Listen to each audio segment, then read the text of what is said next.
बाणी पलटू साहेब जी। नाव मिले खेवट नहीं, कैसे उतरे पार, कैसे उतरे पार, पथक विश्वास न आवे। ये संत पलटू साहब की रूहानियत के राज खोलने वाली वाणी है। जब भी संत महात्मा पैगंबर वली अल्लाह इस संसार में आते रहे हैं, वो हमारी ज़िंदगी की जो प्रभु को मिलने के लिए स्टेजेस हैं, उनका वर्णन अपनी अपनी वाणियों में बड़ी खूबी से करती रहीं। अब पलटू साहब हमारी ज़िंदगी के उस इम्पॉर्टेंट दौर का जिक्र कर रहे हैं जब हमें गुरु की, मुर्शिद की, मास्टर की तलाश होती।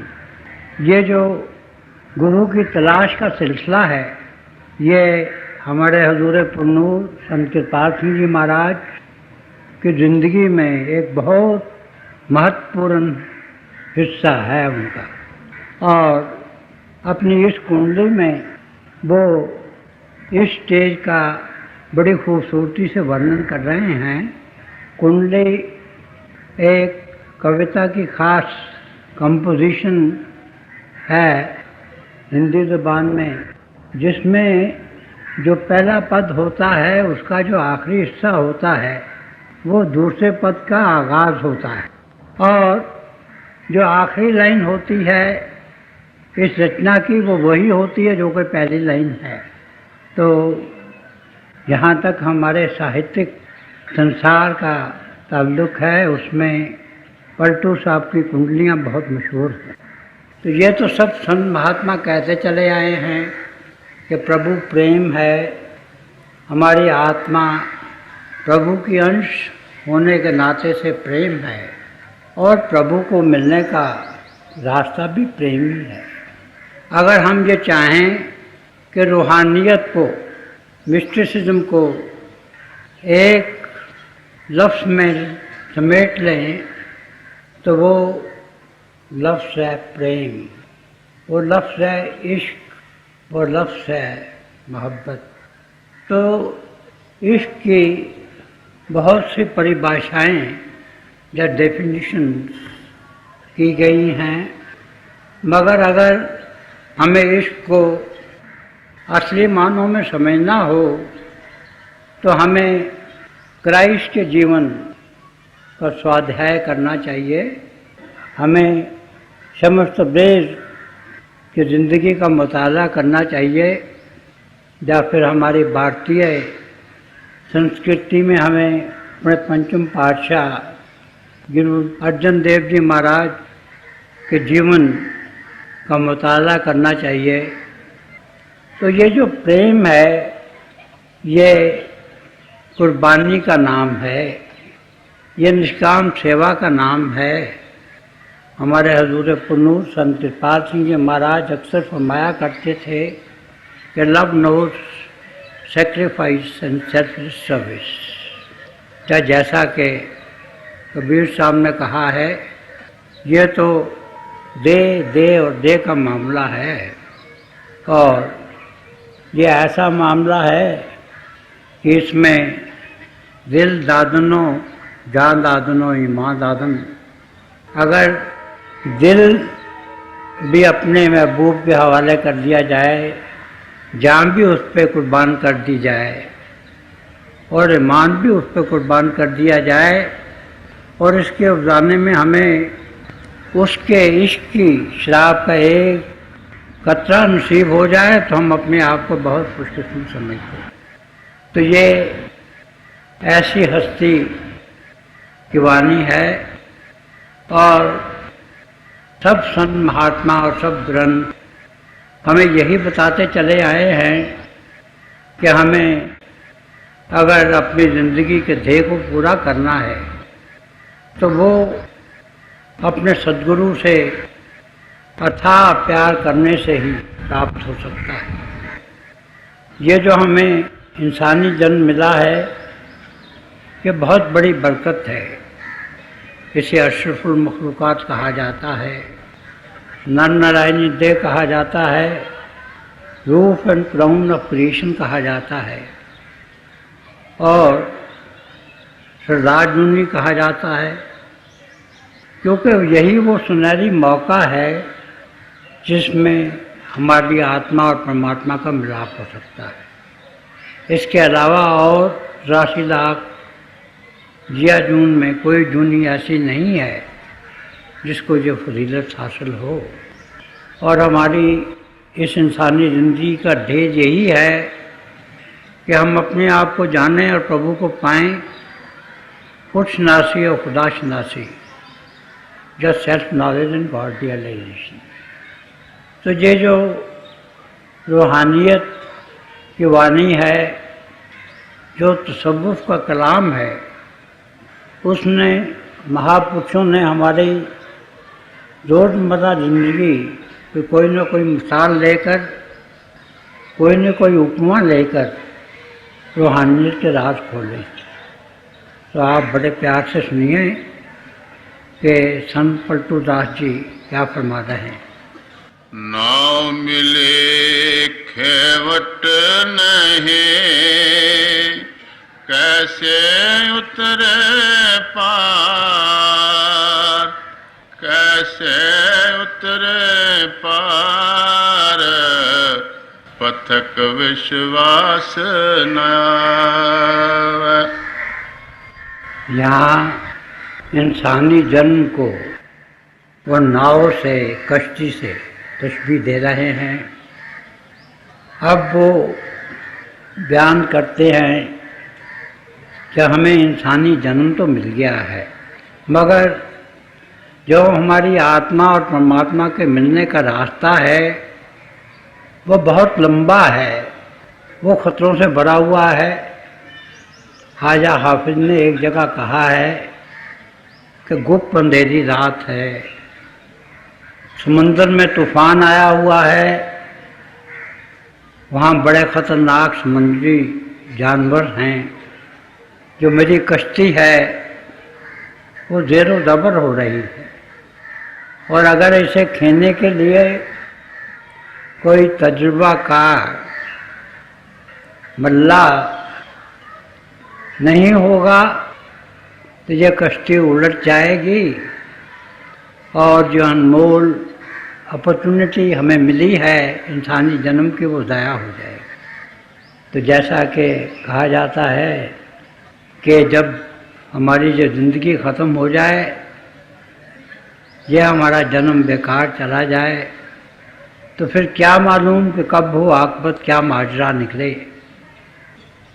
तो इसी उपमा को पलटू साहब पेश कर रहे हैं कि हमें अपना सफ़र करने के लिए किसी जिंदा जावेद हस्ती की, किसी चलते फिरते बोलते खुदा की, किसी मुर्शिद कामिल की ज़रूरत है।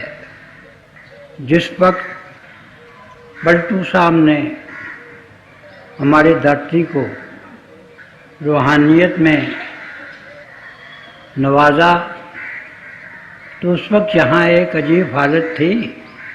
उनका मुबारक जन्म 1710 ईस्वी में अयोध्या में हुआ और उनकी ज़िंदगी में उन्होंने कोई अपनी नैया का खोइया, कोई मुकम्मल मुर्शिद, कोई पूर्ण सद्गुरु तलाश में बहुत जद्दोजहद की, बहुत कोशिश की, मगर उनकी ज़िंदगी में काफ़ी देर तक उन्हें कोई पूर्ण महात्मा नहीं मिला। प्रभु को मिलने के दो रास्ते हैं, एक को हम अपरा विद्या कहते हैं और दूसरी को प्राविद्या कहते हैं। एक को हम इल्म सफ़ीना कहते हैं, दूसरे को इल्म सीना कहते हैं। हमारे मुर्शिद आज़म हज़ूर बाबा सावन सिंह जी महाराज एक को वर्णात्मक कहा करते थे और एक को धुनात्मक कहा करते थे। और इस तरह से अंग्रेज़ी में एक को एक्सोटरी आस्पेक्ट ऑफ रिलीजन कहा जाता है, दूसरी को एसोटेरिक आस्पेक्ट ऑफ रिलीजन कहा जाता है। तो एक तो वो रास्ता है जिससे हम अपनी ज़मीन बनाते हैं, ग्राउंड बनाते हैं सदाचार। मगर सदाचार जो है, और सदाचार की तारीफ़ हमारे हज़ूर पुरनूर ने बड़े खूबसूरत अल्फाज में की है कि जो हमारे दिल में है वही हमारे ज़ुबान पे हो और वही हमारे अमलों में हो। तो ये सदाचार की ज़मीन तो तैयार हो जाती है, एथिकल लाइफ तो बन जाती है, मगर ये ethical life is only stepping stone to spirituality.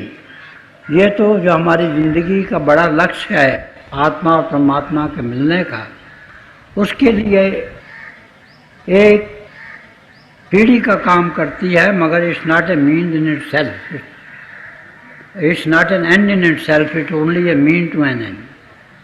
तो अगर हम ये चाहते हैं कि हमारी आत्मा और परमात्मा का मिलाप हो जाए, तो उसके लिए ये ज़रूरी है कि पहले हम ये ज़मीन बनाएं और फिर हमें किसी प्रभु रूप हस्ती की, किसी वर्ड मेड फ्लैश की, किसी पूर्ण सद्गुरु की छो मिल जाए, उसकी नज़र करम मिल जाए और वो हमें एक बूस्ट दे दे।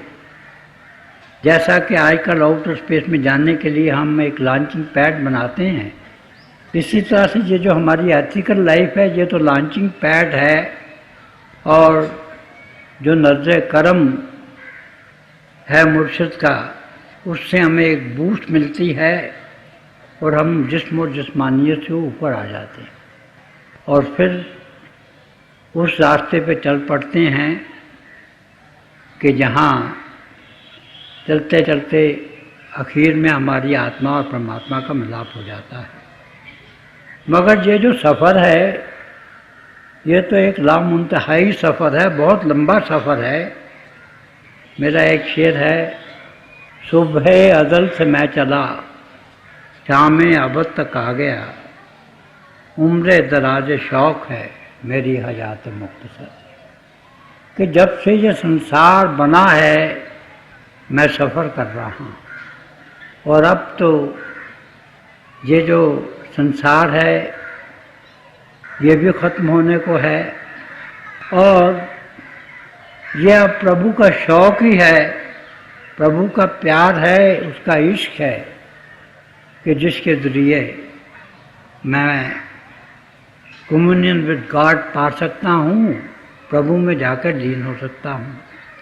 और फिर ये जो रूहानियत का सफ़र है ये बड़ा अजीब सफ़र में, इसमें बहुत से पेचो खम हैं।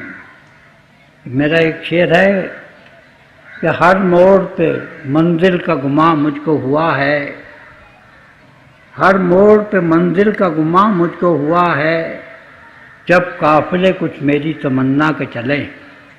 तो मैंने तो ये समझा है, जहाँ तक मेरी हद्द नज़र ने काम किया है, कि वो मेरी मंजिल है, मगर जब मैं वहाँ पहुँचा हूँ तो मैंने देखा है कि वो तो जो मेरी मंजिल है उस पर जो रास्ता जाता उसका एक मोड़ था। तो ये बहुत लंबा और तवील सफ़र है, और इसमें जगह जगह पे ख़तरे हैं। जैसा कि ख्वाजा हाफिज़ की मैं कोटेशन दे रहा था कि ये जो समंदर है ये ना ख़त्म होने वाला समंदर है, और इसमें गुप्त अंधेरी रात है, तूफ़ान हैं, इसमें शार्क्स हैं, मगरमच्छ हैं। और जब तक मल्ला नहीं है, जब तक खोया नहीं है, हर वक्त ये डर है कि मेरी ज़िंदगी की ये जो कश्ती है ये उलट नहीं जाए। इसी तरह से ये जो सफ़र है प्रभु को पाने का, ये हम किसी पूर्ण हस्ती की गाइडेंस के बगैर तय नहीं कर सकते। तो यही बता रहे हैं कि हम खुशनसीब तो ज़रूर हैं कि हमें इंसानी जन्म मिला है, मगर इस जन्म का जो ध्येय है आत्मा और परमात्मा का मिलाप, ये हम तभी पा सकते हैं अगर कोई प्रभु रूप हस्ती हमें अपने चरणों में बुला ले। तो ये तो तसव्वुफ़ का एक कायदा है कि वी आर लॉस्ट शीप, हम तो खोई हुई भेड़े हैं, और इस कब्र दर्दले माशूक पैदा मिशवद, कि पहले जो प्रेम है गुरु के दिल में उत्पन्न होता है और फिर वो अपनी प्यार की रेडिएशन के रेशमी धागे में बांधकर अपने चरणों में ले आता है, और फिर वो हमारे गुनाहों की तरफ नज़र नहीं करता। वो तो रूहानियत के अखुद खजाने अपने साथ लाता है और दोनों हाथों से लुटाता है, हमें नामदान बख्श देता है, जीते जी मरने की विद्या दे देता है, और धीरे धीरे जिस्म और जिस्मानियत से ऊपर ले आता है। नाव मिले खेवट नहीं, कैसे उतरे पार, कैसे उतरे पार, पथक विश्वास नया। यहाँ पे आके इंसान अपनी बेबसी को रियलाइज़ करता है। वो ये कहता है कि ये जो सफ़र है इतना ख़तरनाक है, इसमें इतने पेचो खम हैं कि मैं अपने आप तो इसे पूरा नहीं कर सकता हूँ, और मैं तो गुनाहों से भरा हुआ हूँ। हम फरिश्ते नहीं हैं, वाइज आदमी हैं, गुनाह करते हैं।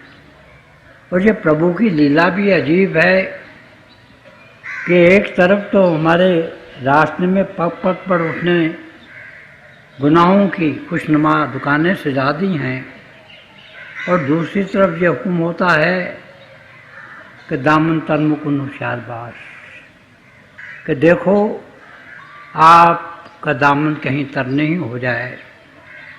ख्वाजा हाफिज ने कहा है कि हमारी ज़िंदगी उस इंसान की तरह से है जिसे एक लकड़ी के तख्ते से बांध दिया जाए, उसका सर भी बांध दिया जाए, हाथ भी बांध दिए जाएं, पाँव भी बांध दिए जाएं, और उसे समंदर की लहरों पर छोड़ दिया जाए।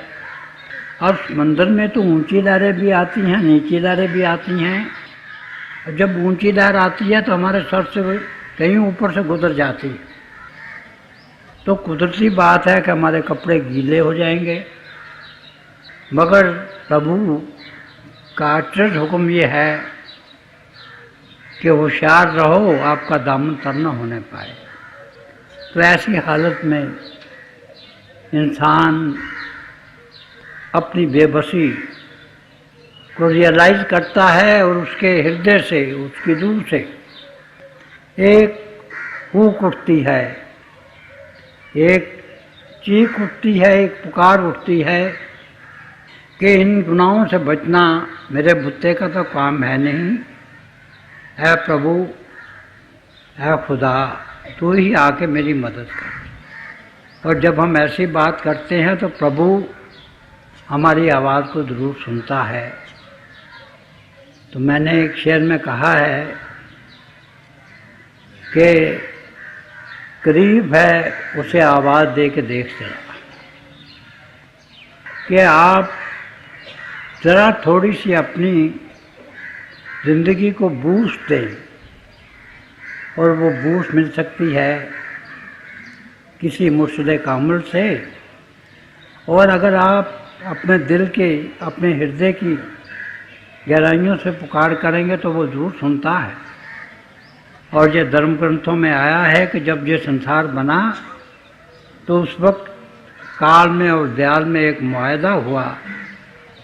काल ने बहुत बड़ी तपस्या की और 3 वरदान मांगे पहला तो ये कि इंसान को अपने जो उसका पुराना जीवन है उसका कुछ ख्याल नहीं रहे, वो सब भूल जाए। दूसरा ये कि उसको अपनी जो सोर्स है वो भी भूल जाए कि वो कहाँ से उसका निकास हुआ है। और तीसरी बात यह कि अगर प्रभु ये चाहे कि किसी इंसान की आत्मा को अपने साथ मिला ले तो वो खुद इंसानी चोला धारण करके आए और यहाँ आके केवल सत्संग के द्वारा उस आत्मा को अपने साथ मिलाए। ये नहीं कि वो कुछ मिरेकल्स कर दे, यहाँ कुछ मुर्दे जिंदा कर दे, कुछ ऐसे और शोभदे कर दे और ये जो दुनिया की इतनी आबादी है ये बड़ी जल्दी ख़त्म हो जाए। तो उसी मायदे के तहत जब प्रभु किसी ऐसी हस्ती के दिल की पुकार सुनता है तो इंसानी जामे में यहाँ आ जाता है और यहाँ आके उसकी वो रहनुमाई करता है। कैसे उतरे पार पथक विश्वास न आवे, लगे नहीं बैराग यार कैसे कह पावे। अब वो कहते हैं कि अगर हम ये चाहते हैं कि हमारी आत्मा और परमात्मा का मिलाप हो जाए तो उसके लिए ये ज़रूरी है कि हमें विराग हो जाए। राग कहते हैं अटैचमेंट को और विराग डिटैचमेंट को कहते हैं। ये संस्कृत का शब्द है कि हम दुनिया में रहें मगर दुनिया से हमें अटैचमेंट नहीं हो। और ये मैं बात आपको बता दूं कि ये जो विराग का तल्लक है ये तारुकुल दुनिया होने से नहीं है, ये घर बार छोड़ने से नहीं। ये तो हर एक बात को इन स्पिरिट ऑफ डिटैचमेंट करने का है। जैसा कि गुरबानी में आया है कि जैसे जल में कवण निरालम मुर्गाई निशाने, छोट शब्द पौ सागर सरिया नानक नाम। कि हम दुनिया में रहें मगर हम दुनिया में खो नहीं जाएं। हमारी ज़िंदगी का देह हर वक्त हमारे सामने रहे। जो संतों का मार्ग रहा है वो पॉजिटिव मिस्टिसिज्म का मार्ग रहा है। वो यही बताते हैं कि हम इस दुनिया में अपने देह को पाने के लिए पैदा हुए हैं मगर हमारे फ़र्ज़ हैं अपने माँ बाप की तई, अपनी फैमिली की ओर, अपनी सोसाइटी की ओर, अपनी कौम की ओर और इससे ऊपर बढ़कर अंतर्राष्ट्रीय लेवल पे, इंटरनेशनल लेवल पे और कॉस्मिक लेवल पे। और हमें इन सब को पूरा करना है। और ये जो हमारे फ़र्ज़ हैं हमने उन्हें in the best possible manner पूरा करना है। और ये करते हुए जो ज़िंदगी का सबसे बड़ा ध्येय है अपने आप को पाना और प्रभु में लीन होना, उसको हमने पूरा करना है। तो we believe in having the best of both the world. तो यही बता रहे हैं कि हमें वैराग आना चाहिए। हम दुनिया के काम करें तो सही मगर हम उनमें खो नहीं जाए। और इसके लिए दो बेसिक प्रिंसिपल बताए जाते हैं मिस्टिसिज्म में। एक तो ये है कि be you with your master all alone, कि आप जब भजन पे बैठें तो केवल आपका गुरु हो, आपका प्रभु हो और आप हों, और कोई नहीं होना चाहिए। देखिए हमारी ज़िंदगी में क्या हम ऐसा करते हैं। मैं अकेला अपने कमरे में बैठ जाता हूँ बाकी घर वाले दूसरे कमरे में होते हैं, मैं कमरा बंद कर लेता हूँ। मेरे साथी समझते हैं कि मैं वहाँ भक्ति कर रहा हूँ, रूहानी मंजिलें तय कर रहा हूँ। वो वहाँ मैं बैठते हुए मैं कभी चांद की बात सोचता हूँ, कभी मार्स की बात सोचता हूँ, कभी पेरिस की बात सोचता हूँ, कभी मॉस्को की सोचता हूँ, कभी वाशिंगटन की सोचता हूँ, कभी अपने मुल्क की बात सोचता हूँ, कभी फैमिली की बात सोचता हूँ। तो मैं अकेला कहाँ हूँ? दूसरों की नज़रों में तो मैं अकेला हूँ, मगर मैं तो बहुत बड़ी भीड़ में हूँ, I am in a crowd. और ये जो बेसिक प्रिंसिपल है रूहानियत का, वो ये है कि we should be with our master all alone, कि हमें अपने गुरु के साथ अकेला होना चाहिए। मगर जो प्रभु का बंदा है वो हजारों में और लाखों में बैठे हुए भी अकेला होता है। हजारों आदमी बैठे हैं सत्संग में, वो अब अपने गुरु का माथा देख रहा है, उसकी आंखों में खो गया है, अपने आप को उसने अपने गुरु में लीन कर लिया है, गुम कर लिया है।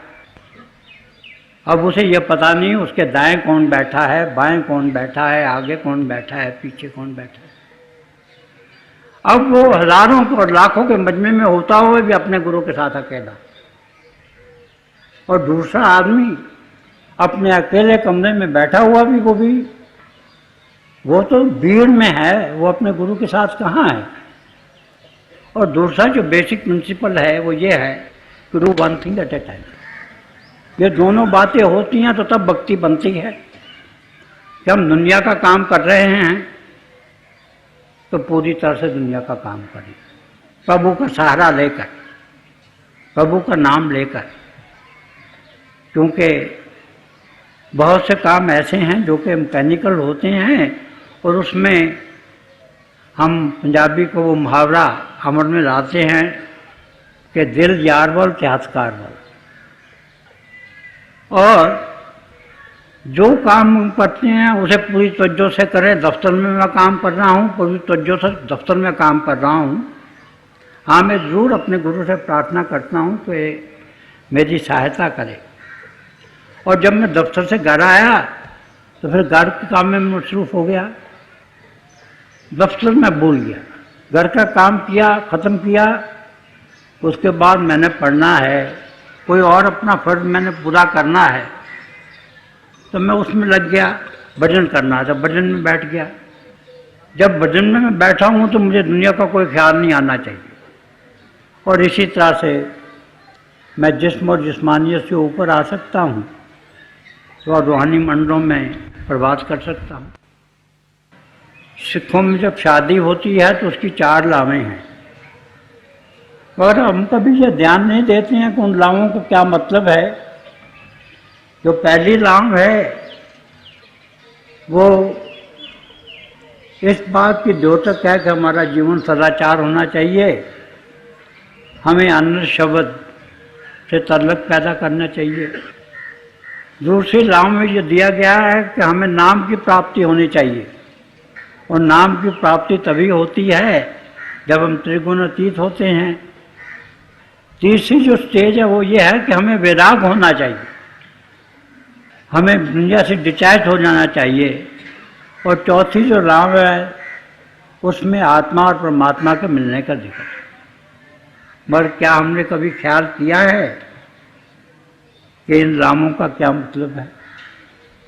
तो यही बता रहे हैं कि हमें तो हर वक्त प्रभु की याद करनी चाहिए, और प्रभु की याद करते करते दुनिया के भी पूरे काम करने हैं और प्रभु के भी पूरे काम करने हैं। और हमारी आत्मा और परमात्मा का मिलाप तभी मुमकिन है जब हम में विराग पैदा होगा। और विराग से मुराद है स्पिरिट ऑफ डिटैचमेंट से, रिनंसिएशन से नहीं, क्योंकि वही हमारी ज़िंदगी का ध्येय है।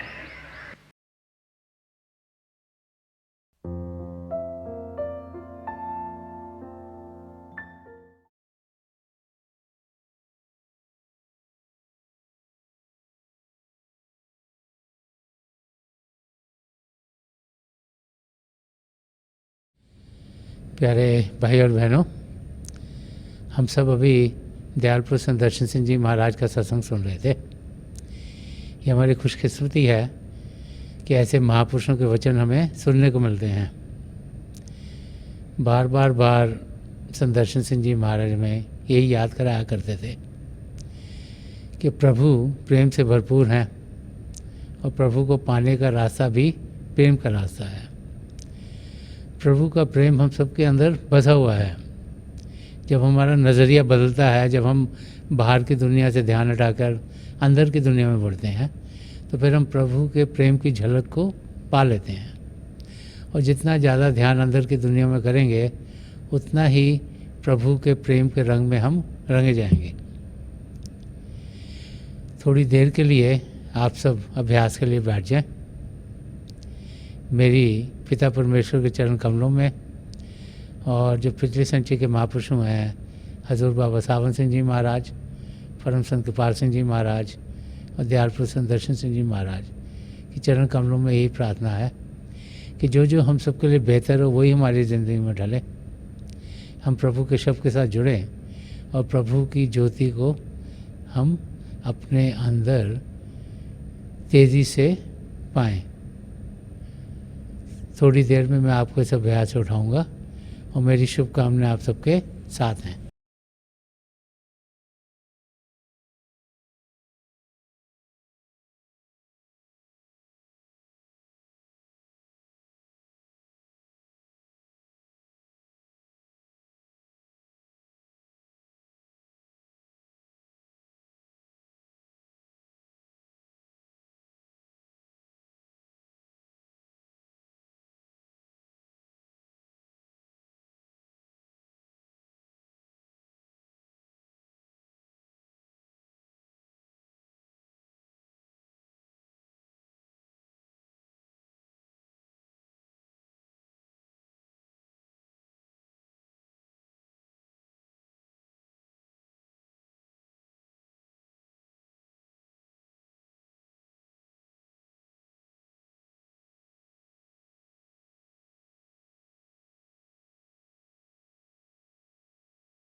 छोड़ दीजिए जी, हाँ प्लीज़ लीव ऑफ।